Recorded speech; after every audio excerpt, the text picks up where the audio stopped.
Welcome to the Deep Dive, the show where we take a stack of sources, articles, research, and our own notes, and extract the most important nuggets of knowledge to get you truly well informed, with surprising facts and just enough humor to keep you hooked. Exactly. Today, we're inviting you to journey back in time and consider a profound historical paradox that truly challenges our assumptions about the past.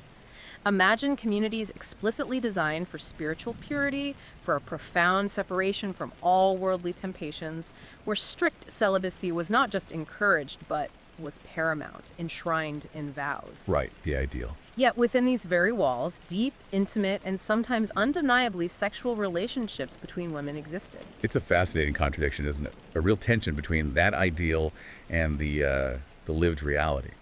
Our mission today is to explore this complex and often overlooked history of same-sex relationships among medieval nuns. We'll delve into the historical evidence, and a lot of it is subtly woven into the very fabric of prohibition, which is interesting in itself, and examine the prevailing societal and ecclesiastical views of the time. And hopefully reveal the lived realities that so frequently defied the established norms. Precisely. Absolutely.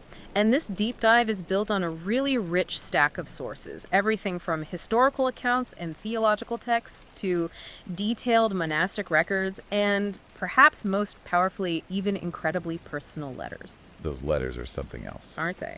These sources help us piece together this truly incredible and often suppressed aspect of medieval life.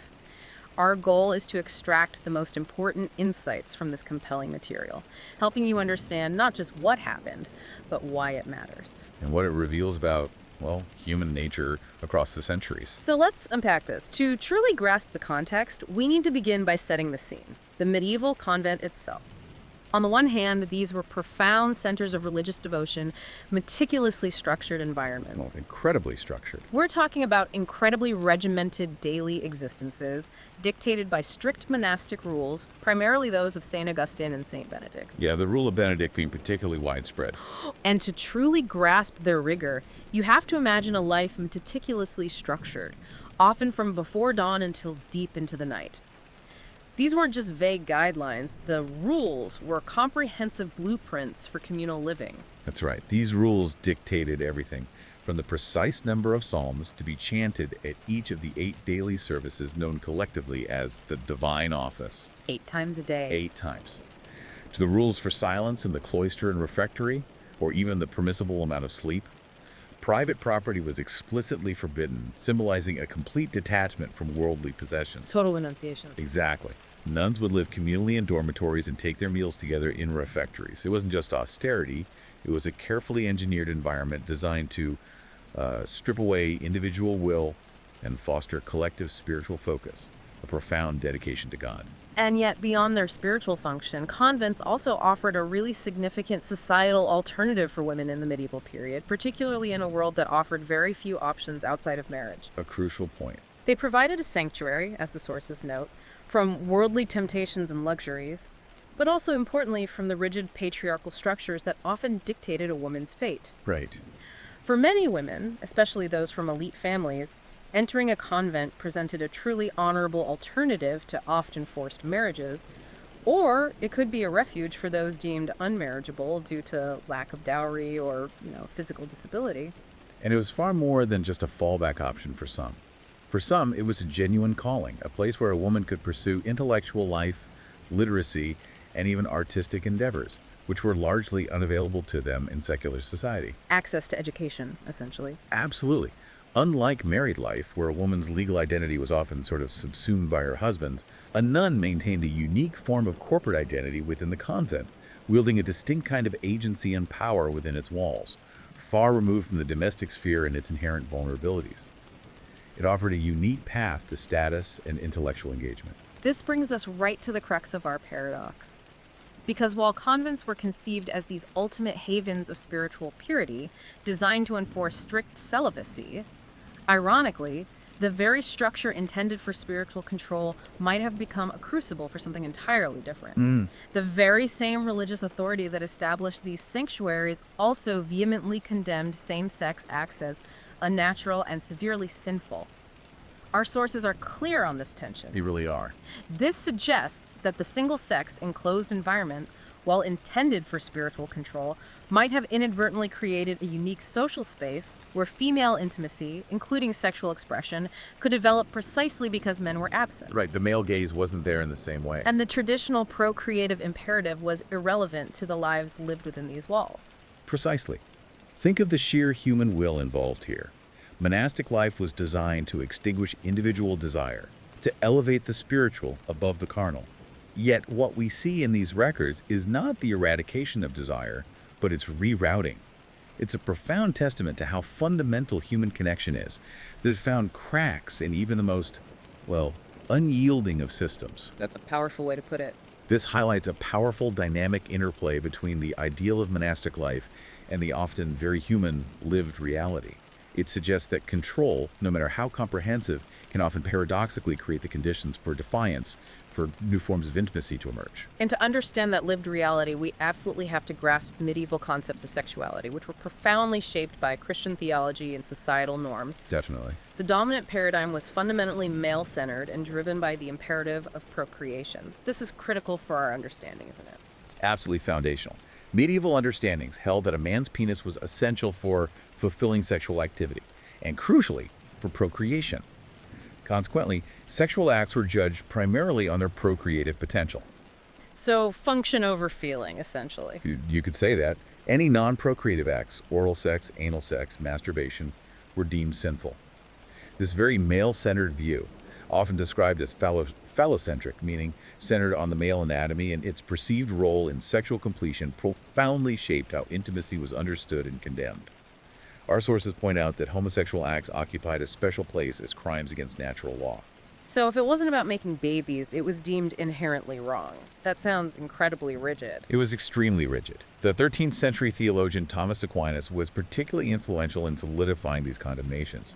He argued that special sins are against nature if they run counter to the intercourse of male and female natural to animals, placing homosexual acts second only to bestiality in their perceived severity. Wow, second only to bestiality. Yeah. This theological framework was deeply rooted in philosophical concepts of natural law. Think of it as the divinely ordained order of the universe, where everything is a purpose, a telos. A final cause. Exactly. For medieval theologians like Aquinas, the purpose of sexual intercourse was unequivocally procreation. Any act that diverted from this natural purpose, even within marriage, if pleasure was the sole aim, according to thinkers like Augustine before him, was seen as a perversion of God's design. This isn't just about good or bad sex in a simple sense. It's about a philosophical and theological understanding of the very fabric of existence. Given this profoundly male-centered, procreative lens on sexuality, it's hard to imagine where female same-sex relationships would even fit in. How did the church's early thinkers grapple with something that seemingly defied their very definition of sex? Well, initially, that male-centered, phallocentric view often dismissed lesbian relationships as not fully sexual due to the absence of a penis or sperm. There was almost a blind spot, you could say. Blind spot. Interesting. Yeah. This contributed to an initial lack of explicit focus on female same-sex acts in early condemnations, or their classification as minor sins. The implication was that female same-sex acts were perceived as less threatening to the patriarchal order because they didn't involve male bodies or directly challenge male procreative roles. So they were less visible or maybe less of a priority. That seems to be the case. They were considered a lesser threat, often treated as simple lust or fornication, rather than a profound challenge to natural law, like male sodomy was increasingly seen to be. But this oversight, this blind spot, didn't last. The focus clearly shifted, didn't it? It did, and this was a crucial shift. As the church consolidated its power and refined its theological stance, particularly through influential figures like Aquinas, it systematically expanded its condemnation to all non-procreative acts, explicitly including lesbianism. So no exceptions anymore. Pretty much. This led to increasingly severe penalties. This progression reveals a clear move from casual dismissal or oversight to a deliberate ideological criminalization. It reflects the church's broader efforts to exert comprehensive control over all forms of sexuality. Aiming to prevent any perceived corruption within society. Yes, and critically, within the clergy and monastic orders themselves, the goal was total moral and spiritual regulation. Now that we have a better grasp of the broader theological landscape, let's pivot to how the church actually enforced these views, the ecclesiastical and legal responses. Where do we trace the roots of this disapproval of same-sex relations? Well, the roots of the church's disapproval, including lesbianism, can be traced back to incredibly early Christian texts. One foundational example, often cited, is the Apostle Paul's letter to the Romans, specifically in chapter 1. Romans 1, right. Exactly, where he describes women exchanging natural relations for unnatural. This passage laid a very early, highly influential theological foundation for condemnation that would echo through centuries of church doctrine. And it wasn't just Paul. No, by the 11th century, we see prominent figures like Hildegard of Bingen, a powerful abbess and mystic herself. A fascinating figure. Indeed. She quoted God in her writings as condemning same-sex intercourse, including lesbianism, as most vile. This shows the consistent theological line from early Christianity right into the High Middle Ages. So we've seen the theological groundwork laid by Paul and solidified by figures like Hildegard. But if we're tracing the escalation of condemnation, the next major figure we simply have to discuss is Peter Damian. His writings really amplified the church's stance, didn't they? Absolutely. Peter Damian, also in the 11th century, wrote the Liber Gomorrhaensis, or Book of Gomorrah. A pretty evocative title. It was. This was an extensive, fiery critique of various sexual behaviors, particularly focusing on clerical abuses. While the term sodomy he coined was broad, encompassing any non-procreative sexual acts, it was particularly associated with clerical homosexual relationships and called for their rigorous suppression. His work was highly influential in pushing for greater moral reform and purity within the clergy. And then Aquinas comes along later.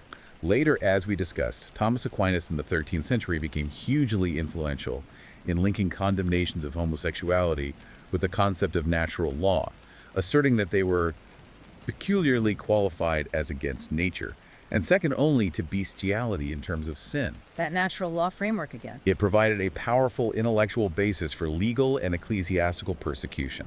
So how did this translate into actual rules and punishments, especially for women? Our sources mention penitentials and canon laws. What exactly were those, and what do they tell us about the perceived severity of these acts? Right. Penitentials were essentially handbooks or guides used by confessors, priests, or bishops to assess the severity of sins confessed by individuals and prescribe appropriate penances. Like a manual for sin grading. Kind of, yeah. They offer incredibly valuable insights into both the church's concerns and, crucially, the actual practices of the time, because they were responding to real behaviors people were confessing to.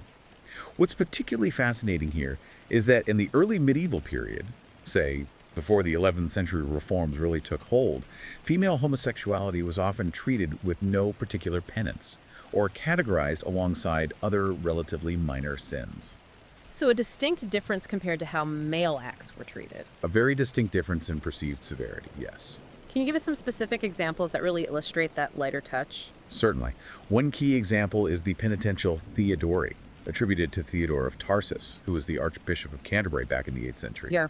This influential text viewed lesbian activities as a relatively minor sin, surprisingly comparable to fornication.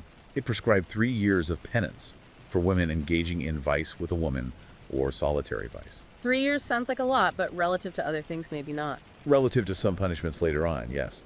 And interestingly, unmarried women and girls were judged less severely than married women, who were expected to find sexual satisfaction within their marital bonds. Ah, okay. Context matters. Exactly. Similarly, Pope Gregory III, also in the 8th century, prescribed a significantly lighter penance of 160 days for unnatural female acts, especially when you contrast that with the 1 year typically imposed for male sodomy at the time. 160 days versus a whole year? That's a big difference. It's a stark difference and incredibly telling about the mindset. So what does this tell us about the early medieval view of female same-sex relationships? It seems almost like a dismissive attitude, as if it wasn't considered a real sexual act in the same way. That's precisely the implication many scholars draw.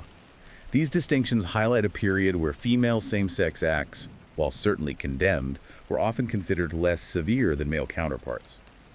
This was likely due to that prevailing phallocentric understanding of sexuality.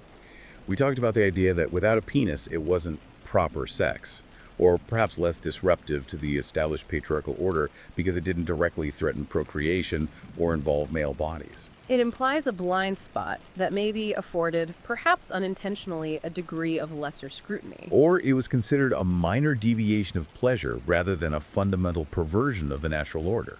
It suggests maybe a lack of full comprehension or even deep concern at that early stage. But we know that attitudes certainly hardened. The escalation of attitudes and punishments is a chilling trajectory, as our sources show in detail in what we've called Table 1 in our research notes. He really is. By the 11th century onwards, sodomy was increasingly viewed as a serious moral crime, with punishments escalating dramatically. Mutilation, even death. This is a huge shift. Indeed it is. This significant shift was notably spurred by the Papal Restoration, a broad period of church reform and consolidation of authority that began in the 11th century and continued into the 12th. The Gregorian reforms and all that. Exactly. This period sought to purify the church, enhance clerical discipline, and standardize religious practice across Christendom. The Council of Nablus in 1120, held in the newly established Latin Kingdom of Jerusalem, is a stark example. It enacted severe penalties for sodomy, including burning for repeat offenders. Burning? That early? Yes, this marked a deliberate move toward a much more rigorous and widespread enforcement of sexual norms across all segments of society, clergy, and laity alike. And the gendered implications here are particularly brutal. While the term sodomy was initially broad, encompassing various non-procreative acts, it primarily referred to male-male sexual acts, didn't it? Often, yes, especially in the early condemnations. However, the historical record clearly shows that lesbian behavior was explicitly included within the scope of unnatural acts and subjected to increasingly severe penalties as time went on. That's crucial. It wasn't ignored.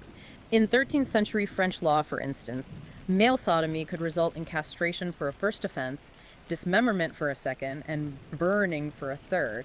Brutal. Horrific. Our sources confirm that lesbian behavior, too, was punished with specific mutilations for the first two offenses, often involving instruments like a spiked plate, or even, some sources suggest, forms of castration for women and burning on the third. This escalation of punishments for women, culminating in such brutal mutilation and burning, signifies a deliberate and systematic effort by the Church to control all forms of non-procreative sexuality, irrespective of gender.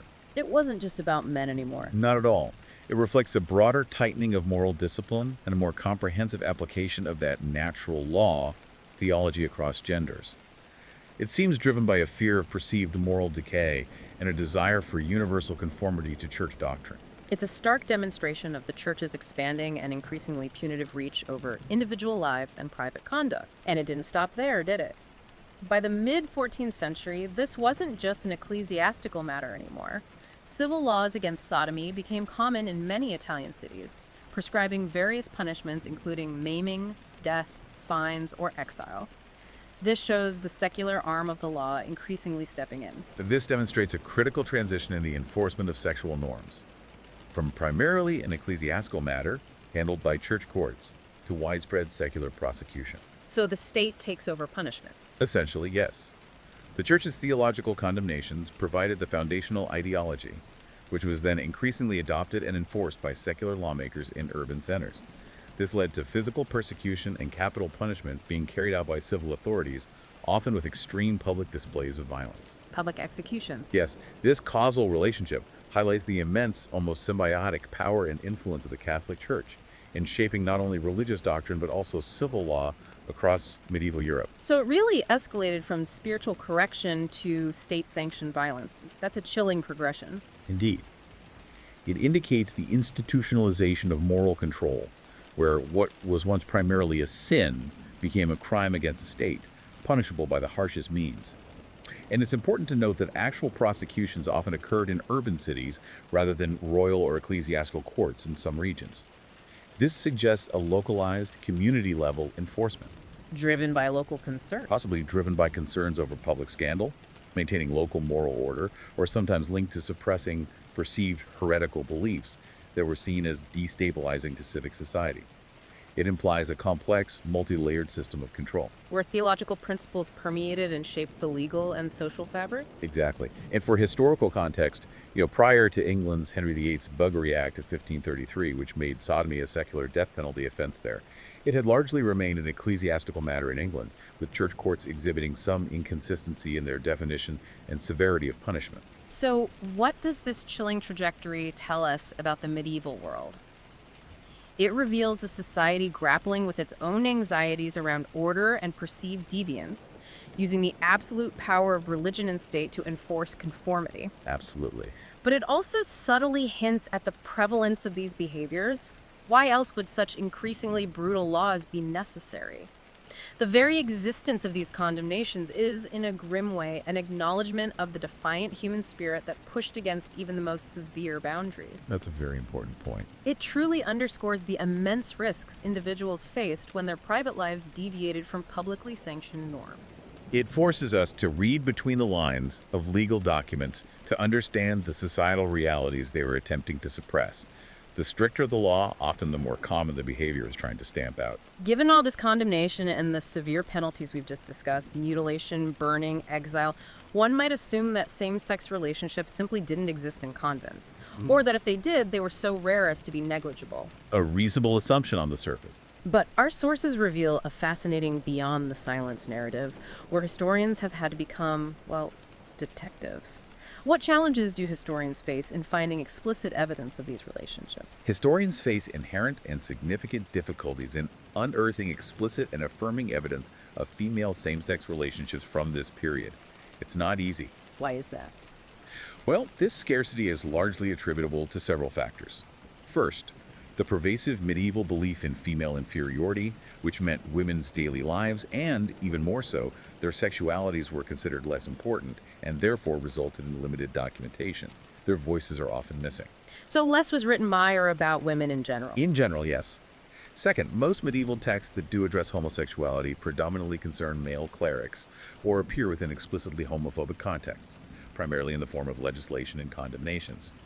This means that direct evidence for female same-sex relationships often exists in what can be termed negative space. It is inferred from prohibitions and punishments rather than direct positive descriptions. That historical invisibility, due to the male-centered, phallocentric framework, sounds like a huge hurdle.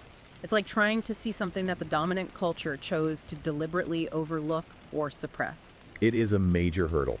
The very conceptual framework of medieval sexuality being so male-centered and phallocentric contributed to this historical invisibility. As we said, female same-sex acts were often not deemed fully sexual due to the absence of a penis, and thus less worthy of detailed record, except when they were condemned as a moral affront. So you have to read between the lines or read against the grain. Exactly. This necessitates a careful, critical, and often creative approach to historical sources, often requiring scholars to infer lived realities from the institutional attempts to suppress them. It's fundamentally about reading against the grain of the dominant historical narrative. Despite these considerable challenges, compelling direct and indirect evidence confirms the existence of same-sex relationships among medieval nuns. We've organized some of this evidence, pulled from our sources, in what we've called Table 2 in our research notes. Let's start with the indirect evidence from monastic records and admonishments. What do these tell us? Okay, so one significant category of indirect yet powerful evidence comes from monastic records and admonishments, specifically from episcopal visitations. These are official inspections. Yes, official inspections by bishops or their representatives to assess the spiritual and temporal well-being of monasteries and convents. Records of these visitations occasionally mention instances of nuns being admonished for having illicit sexual relationships. Illicit sexual relationships, that could mean anything, though, couldn't it? It could be vague, yes. However, scholarly analyses, which often bridge the gaps between disparate documents, explicitly state that, quote, many nuns were sexually active lesbians, and the Church directly acknowledges their presence in laws passed, penalties for nuns who slept together or used dildos. So this strongly implies that illicit sexual relationships frequently included same-sex ones, common enough to warrant ecclesiastical attention and formal disciplinary action. The very act of codifying rules against a behavior suggests this widespread presence. Precisely. Laws aren't usually made for things that never happen. And here's where it truly becomes incredibly poignant, almost breathtaking in its directness. The most compelling and undeniably direct evidence emerges from personal correspondence, specifically love letters between nuns. Oh yes, the letters. Our sources talk about two beautiful love letters written by lesbian medieval nuns from the 12th century, translated directly from Latin. These letters are described as romantic, full of sapphic longing, and incredibly moving.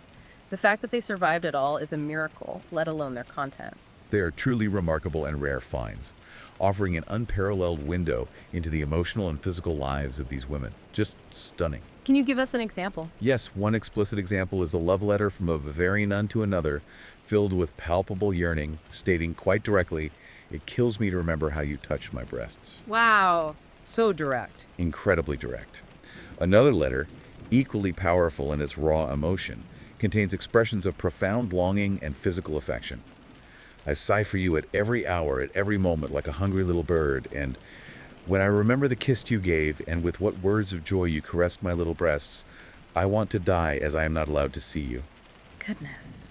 The longing is just palpable. The sheer vulnerability and desire expressed in these texts are undeniable. They cut through centuries. These direct accounts provide such a rare and intimate glimpse into the inner lives and emotional worlds of these women. They directly challenge any simplistic or monolithic image of austere monastic life and show undeniable emotional and physical intimacy that transcended the strictures of the convent walls. It's hard to deny the clear emotional and physical intimacy conveyed in those words, isn't it? Impossible, I'd say. And beyond the written word, we even have some visual evidence that contributes to this understanding.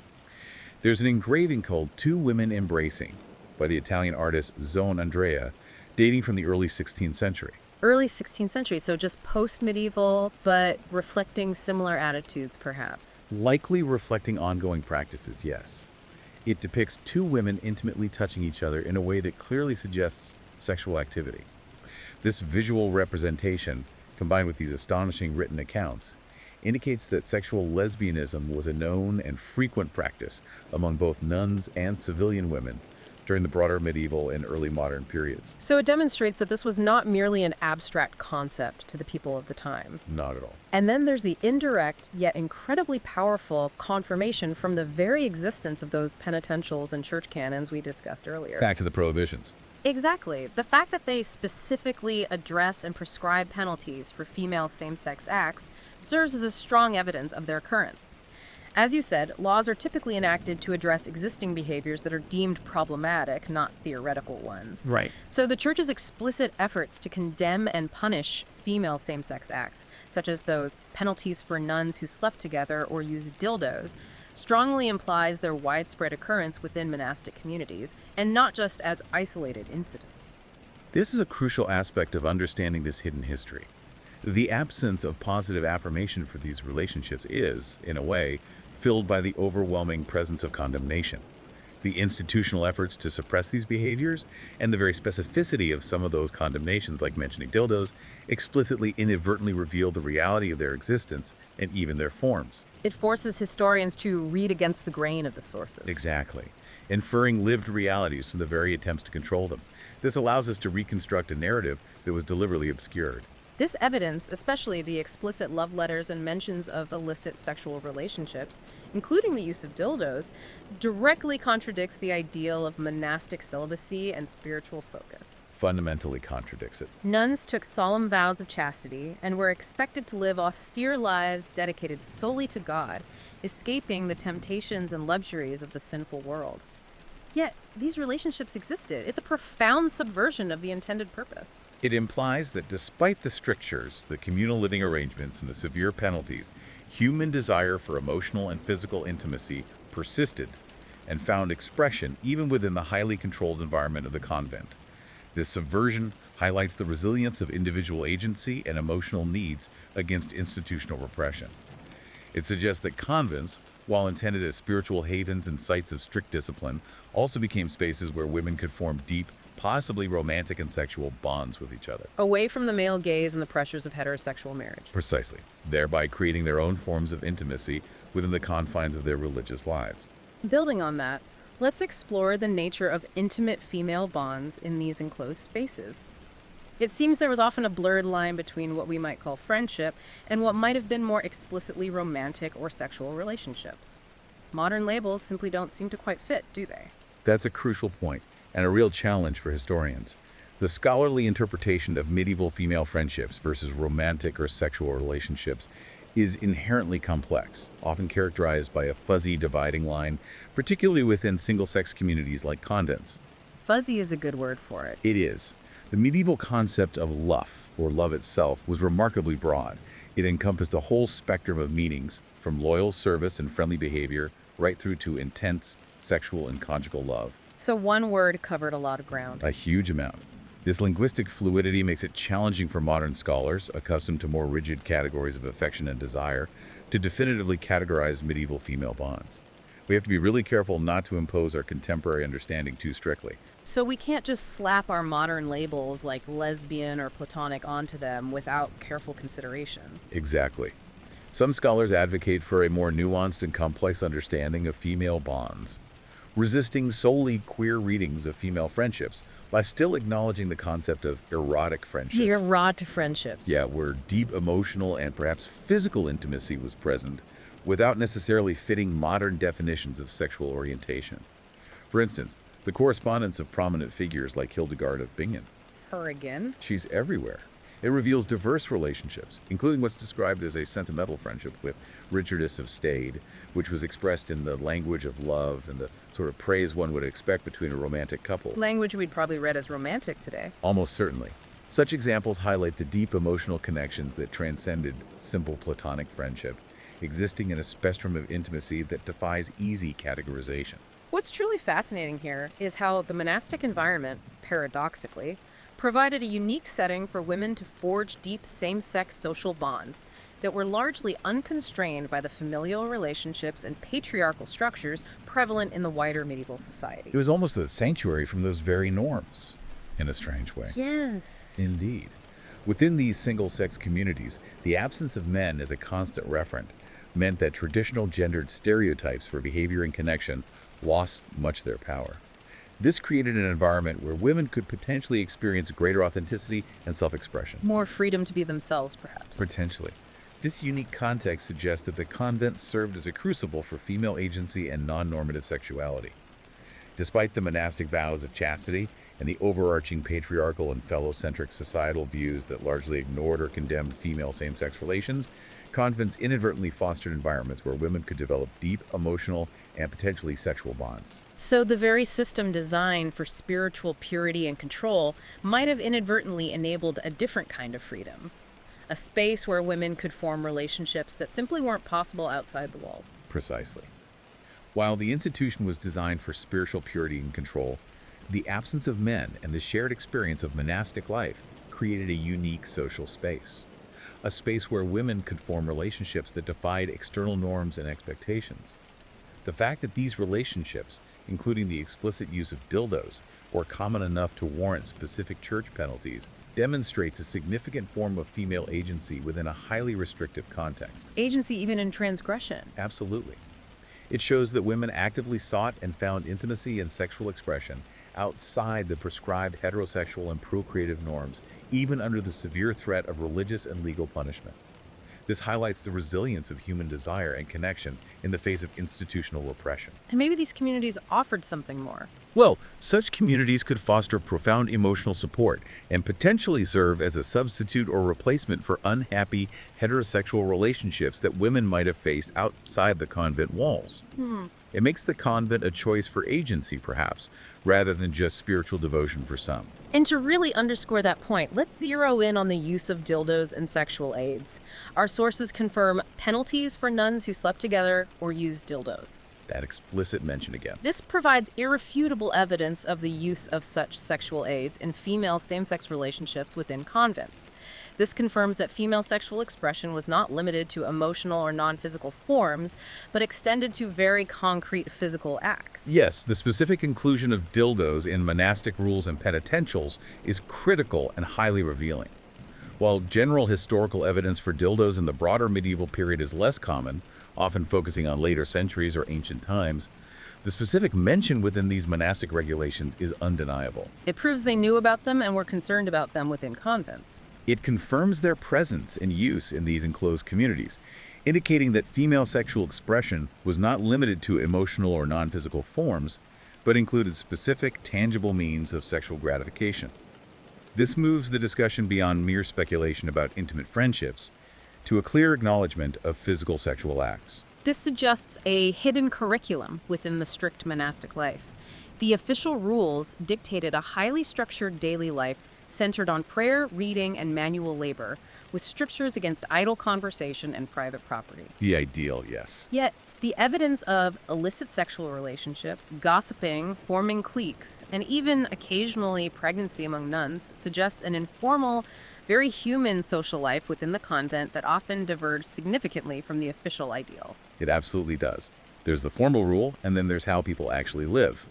The explicit presence of same-sex relationships, directly acknowledged through church penalties, indicates that nuns found ways to navigate and subvert the rigid disciplinary measures to fulfill emotional and physical needs. Needs the monastic life was, ironically, designed to suppress. Exactly. This implies a more complex and human reality beneath the veneer of spiritual austerity and strict enclosure.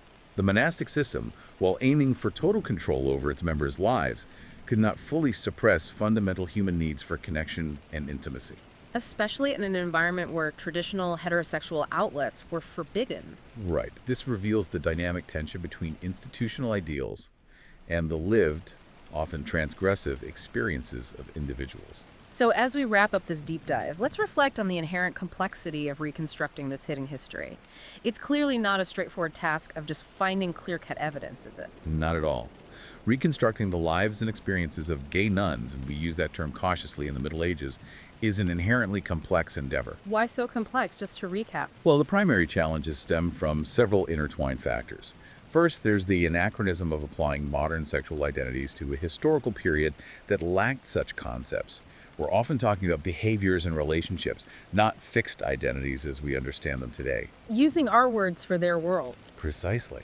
Second, medieval sources are often characterized by that pervasive phallocentric bias that tended to render female sexuality invisible or less significant, thereby documenting it minimally.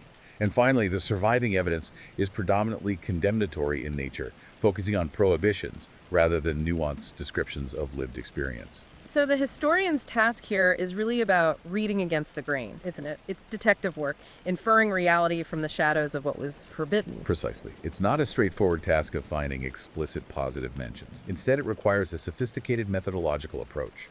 Historians must infer the presence of same-sex relationships from the very prohibitions and admonishments against them. And interpreting those letters. Interpreting emotional language and personal correspondence in a potentially romantic or sexual light, and critically acknowledging the inherent limitations and biases of the surviving medieval records.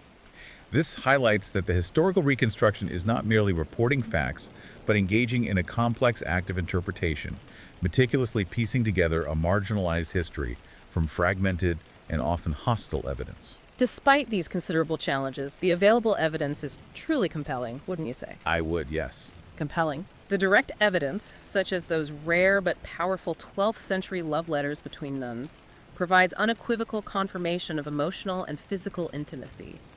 These letters, replete with expressions of longing and physical affection, offer a direct, raw window into the personal lives of these women. Revealing desires that are strikingly universal, really. And the indirect evidence, derived from church laws and penitentials that explicitly address female same-sex acts and even the use of dildos, further substantiates their occurrence. The very need for such specific regulations implies that these practices were common enough to warrant ecclesiastical attention and suppression.